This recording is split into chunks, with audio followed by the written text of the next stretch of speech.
Hi there, everybody, and thanks for being with us on KXAN Live. I'm Will Dupree in the KXAN Live studio. We appreciate you joining us. We're going to go now live to Austin City Hall, where several city leaders are talking about this deal to provide additional salaries and benefits to police if the current contract expires at the end of next month. Let's listen in as Councilmember Ryan Alter is kicking things off there at City Hall. For their members and for the community.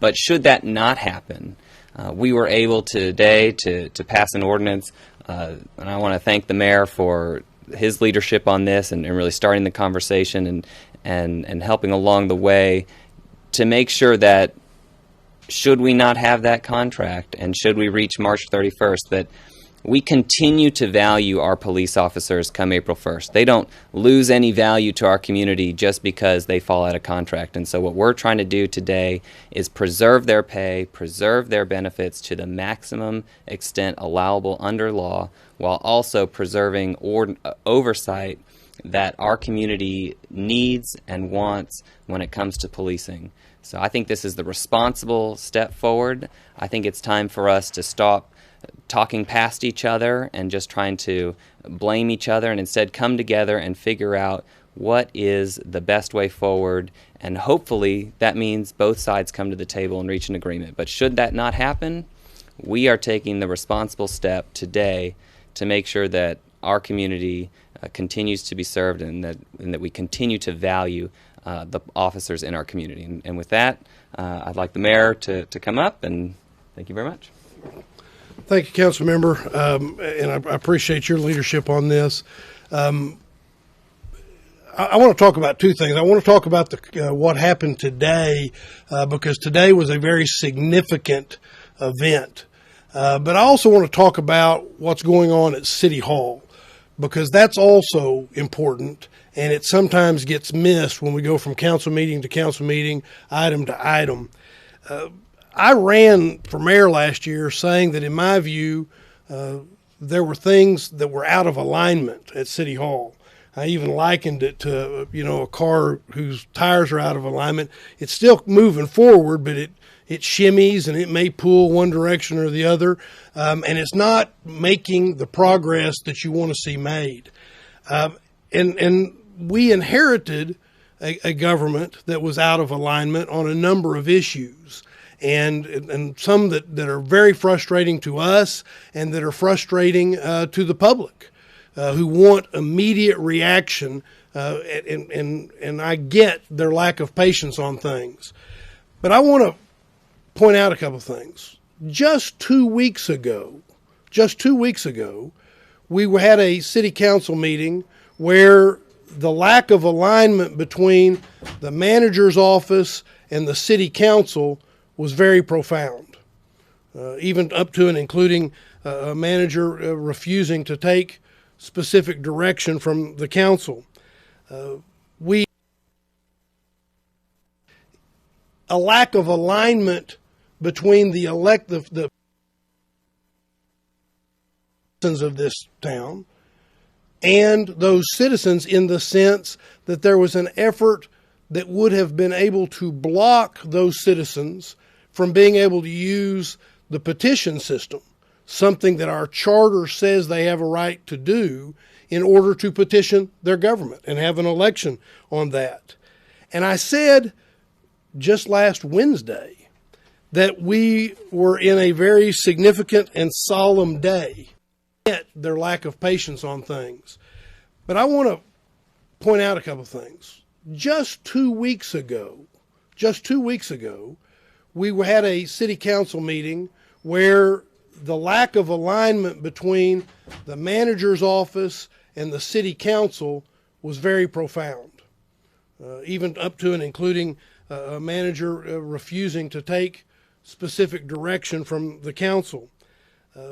We were in a situation where there was a lack of alignment between the people elected by the citizens of this town and those citizens, in the sense that there was an effort that would have been able to block those citizens from being able to use the petition system, something that our charter says they have a right to do in order to petition their government and have an election on that. And I said just last Wednesday that we were in a very significant and solemn day because we were dealing with two things that day. Of course, public safety, which is probably our biggest responsibility. And second, who was going to be managing our city to make sure we got things right. In 2 weeks, since 2 weeks ago today, in 2 weeks, this council and manager's office and City Hall have done a couple of things. One, we have protected the right of citizens to have their say as the charter guarantees them that right. Now, I want to pause a second because we hear a lot about a length of a contract. A 4-year contract would block the ability of people to have their say as the charter allows. That is the context we inherited. And that is a context that cannot be ignored if you want to be responsible. Second, we have lifted up our police. We have lifted up our public safety servants who do the work that we ask them to do to keep us safe and help us feel safe with the action we took today. Last week, the resolution said we wanted to show that we would lift them up. This week, we did that. That ordinance that just passed on a unanimous vote by the Austin City Council not only guarantees the salaries will stay in place, even if we have no contract at all, but what it also says is we are directing the city manager to come up with a package and implement a package that will keep officers here and help us recruit officers. So we are lifting up our public safety officials in a way that has not happened before. And I'll just say it. We did it by showing how a council manager form of government is supposed to work. The council gave direction on policy, and the manager will now carry it out. What he's been directed to do, and he will carry out, is to make sure our police officers receive fair and appropriate pay raises this year, create incentives to recruit new officers to work to ensure the police force is fully staffed, and we do all we can to retain officers. I would say exactly what the council member just said. Having a contract would be better. But what happened today was a good faith act by the Austin City Council in order to, a good faith act to get us where we're lifting up our police officers and to send them the message that we care about them and we want to have an agreement with them. What I'm hopeful is that what this will do is have the APA be willing to come back to the table and let us try to negotiate an agreement that will have the nuance in it that it needs to have, where we can allow people to speak their minds and speak their voices the way the citizens of Austin want us to do, and also assure the public safety they all deserve. With that, I want to introduce our city manager, Jesus Garza, to talk a little bit about this. Thank you, Mayor. Thank you, Councilmember Alter. We take the charge seriously. I think that what was demonstrated just a few minutes ago was something that was said to me when I was appointed interim, and that there's not a higher priority that this mayor and council places than on public safety. And the vote today assures our officers, regardless of what happens with the contract, that their pay is protected. The second thing is that they've asked us to make sure that we evaluate the resources that we have available to us to ensure that we get to full staffing as fast as possible. And I think some of the elements of this package are going to be able to have encouragement to have people recruited and come into the cadet academy so that they can become full-fledged police officers. And finally, also the incentives for those individuals that might be thinking of retirement. What incentives can we put in place to have them stay on the force? And finally, some people have wanted to say these things are mutually exclusive, oversight as well as taking care of officers. And I think what's been demonstrated today is that you can have both. It's not either or, but it's both and. And so we're excited about the work that needs to get done, and we're excited about getting on with the business of making sure that we've got that this city can do what it needs to do to ensure that we've got safety within our community. Thank you, Mayor. Thank you. We'll be happy to answer questions if you all have any. So just to clarify, when we're talking about, without a contract, if APA doesn't want to come back to the table, do you mean regarding that 1-year extension? Or are you talking about the eventual long-term talks regarding a 4-year? Well, my hope is that at some point we have an election in May and we can enter into a long-term contract. I would also like for us to put into place a 1-year contract that is negotiated in advance of the May election. The problem, a big issue, and I said this the other night, there are multiple principles and values that we have to deal with. One principle or value is that the charter allows people, when they get a petition and it's been certified by the clerk and the council puts it on the ballot, the charter says they have a right to petition their government that way. We have an obligation, I believe, to protect the integrity of that. And so the difficulty with a 4-year contract is that it would block that. It would step in front of that.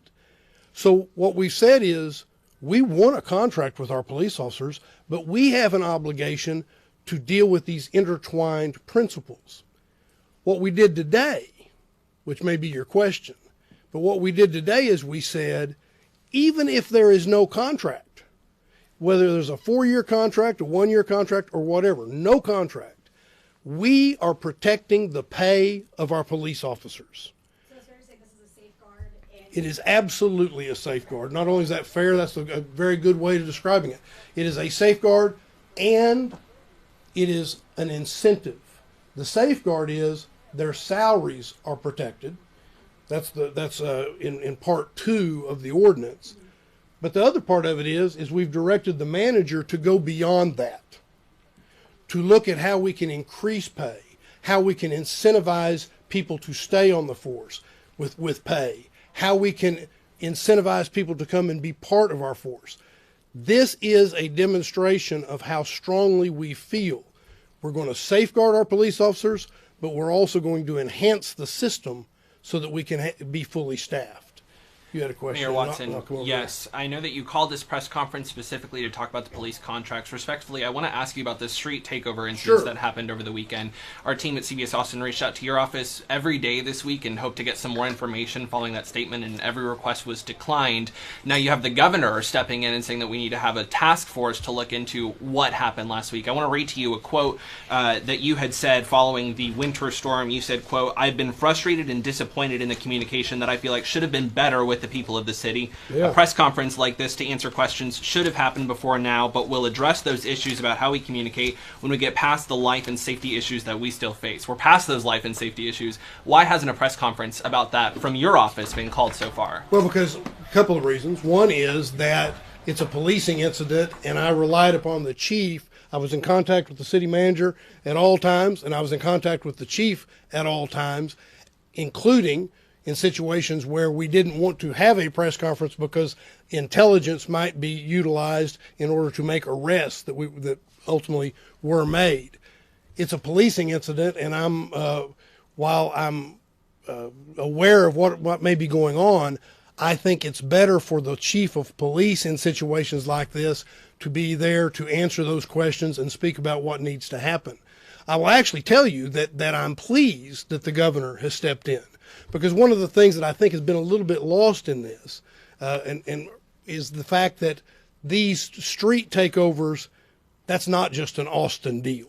I know we because it's in Austin, we sometimes feel like it's just Austin, but that's not an Austin deal. And in fact, you're seeing that happen in other parts of the state. And so some had called on the governor to step in and do something on a statewide basis to help with these incidents. And so I'm pleased he did that.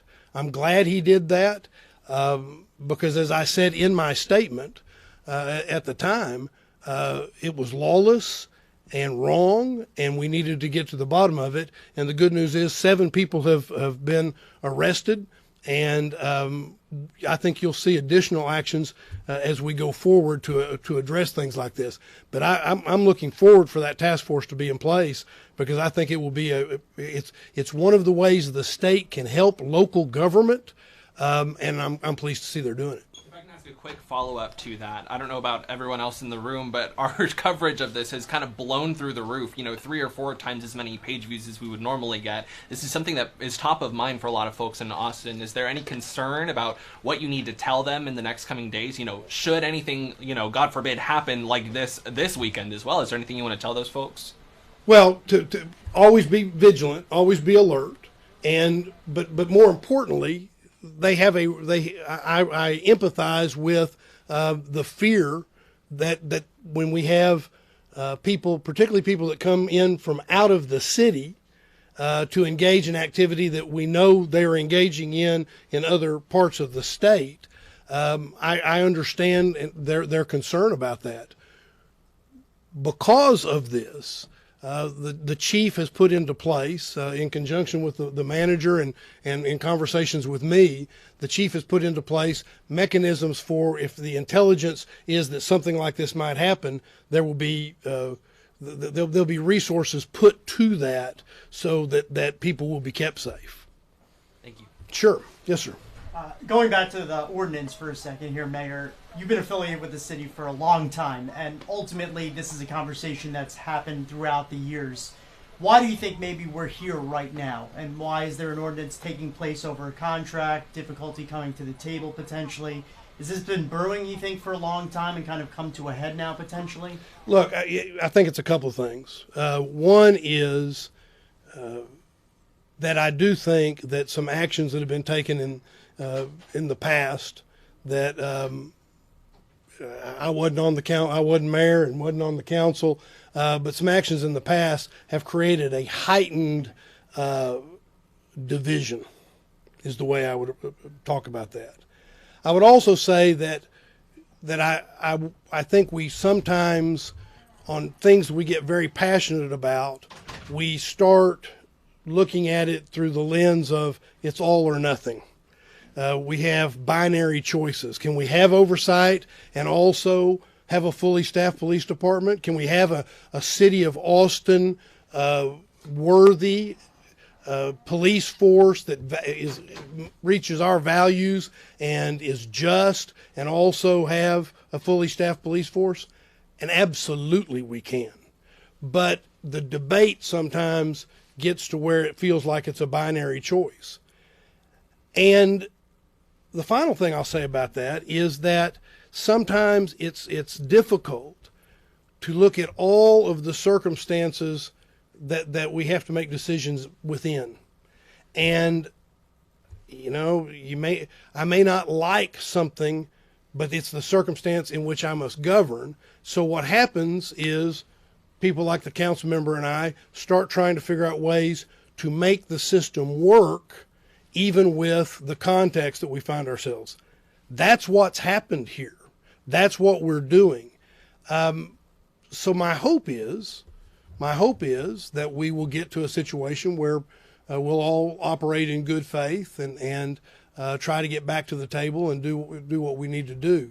I've had a long-standing belief that the people of this city deserve to be safe, and they deserve to feel safe.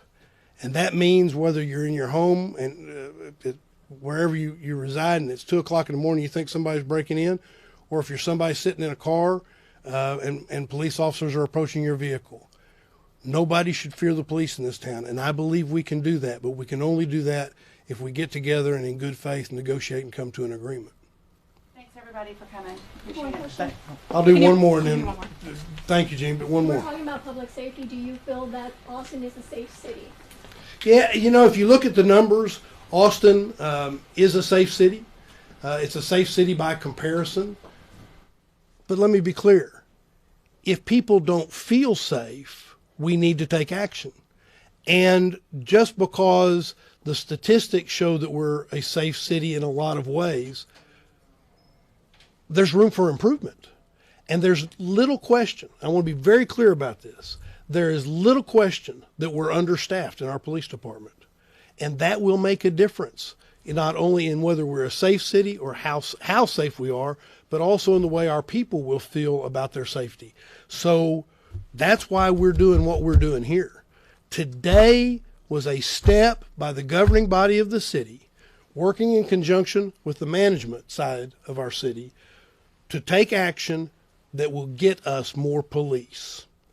And that means we will be a safer city, and it means that people will have the ability to feel safer. And both of those things I feel in my gut. So thank you. Thank all y'all.